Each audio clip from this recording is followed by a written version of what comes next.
Okay, these are the notes for section 10.5, which is the section for tangents.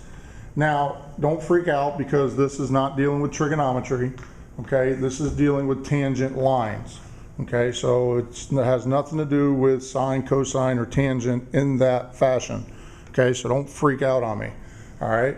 But in this section, we're gonna talk about tangent lines, what they are, how to tell if they are tangent or not to the circle, okay? So when you have a tangent line,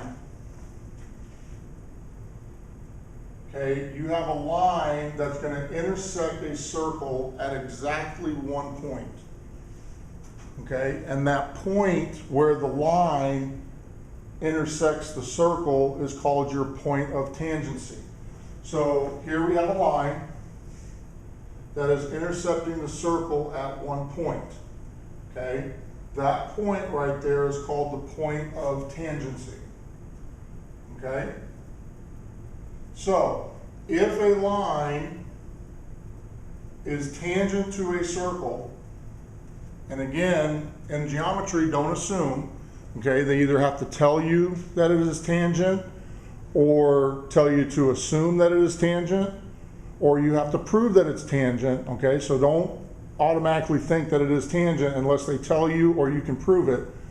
But if a line is tangent to a circle, then it is perpendicular to the radius from the point of tangency. So we have our point of tangency here, okay? Here's our point of tangency, okay?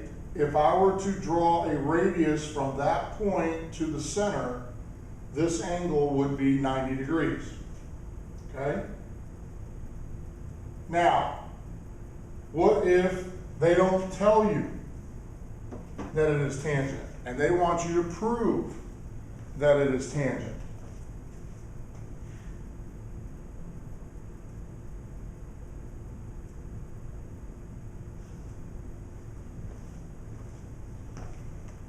So if they give you all of the sides of this triangle and they want to know if it's going to be tangent, that means that you have to prove that this is 90 degrees. Because if this is 90 degrees, then this line is going to be tangent, okay? So in order to do that, we have to prove that that is a right triangle, okay? In order to do that, we are going to use Pythagorean theorem.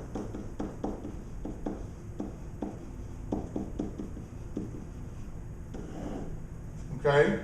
So remember with Pythagorean, you have a squared plus b squared equals c squared. Okay? A and b are your legs. So that would be 7 and 24.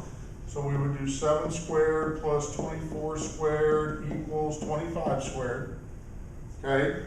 Now, remember, if it is a right triangle, then the left side is going to equal the right side. So if we go through this, we got 49 plus 576 equals 625. When we add these together, we get 625 equals 625. Because the left equals the right, that means that this line is going to be tangent. Okay? Now, this one gets a little bit more difficult because they don't give you all the sides. Okay? They tell you that the radius is x. This is also a radius, so this is also going to be x. Because remember, your radius is the same no matter where it is in the circle. So both of those are going to be x. So if I put it into a squared plus b squared equals c squared, my a is x, my b is 12, and then my hypotenuse is going to be these two added together. So it's going to be x plus 8 squared.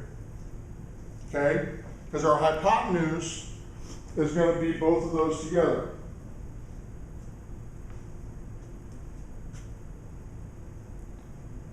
All right, so I have to add them together and then square them.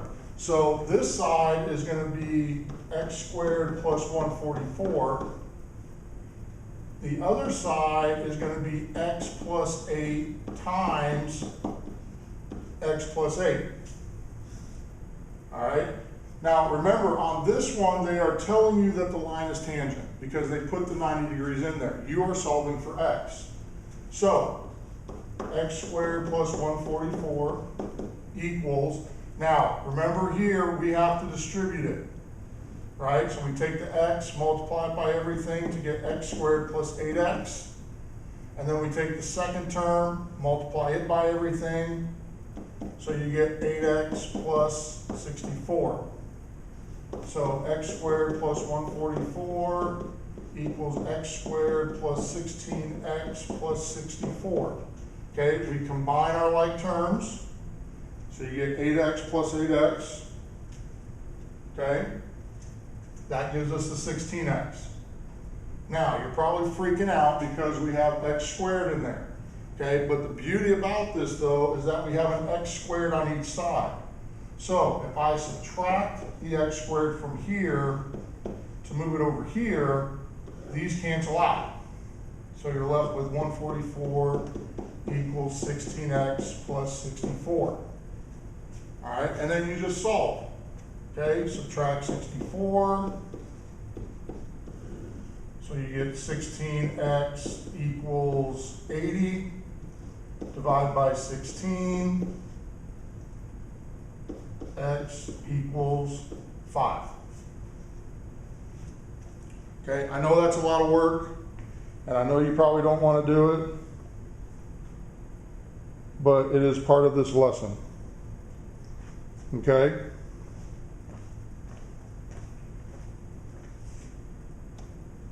All right, next theorem, okay?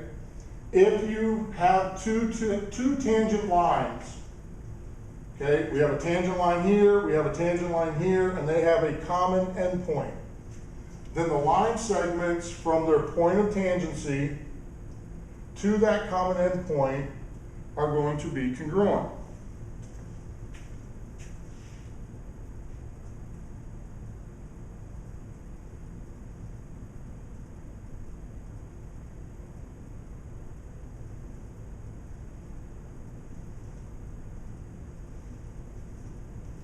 All right?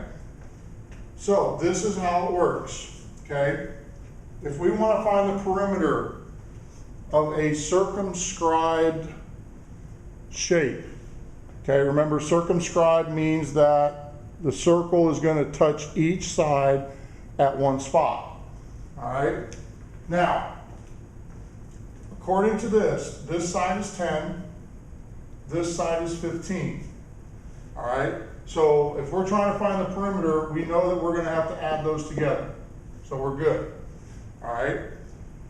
From here to here, from here to our point of tangency is going to be 4, which means from this point to this point of tangency is also going to be 4.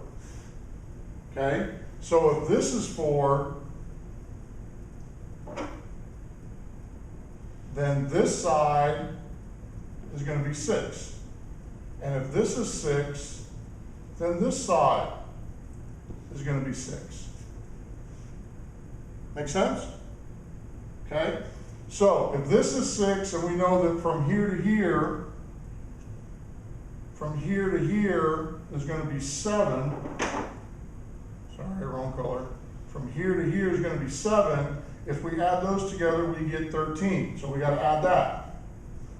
All right? So if this is 7, then that means that this part from this endpoint to this point of tangency is also going to be 7, which means from the point of tangency to this endpoint is going to be 8, which means that this side from the endpoint to the point of tangency is also going to be 8.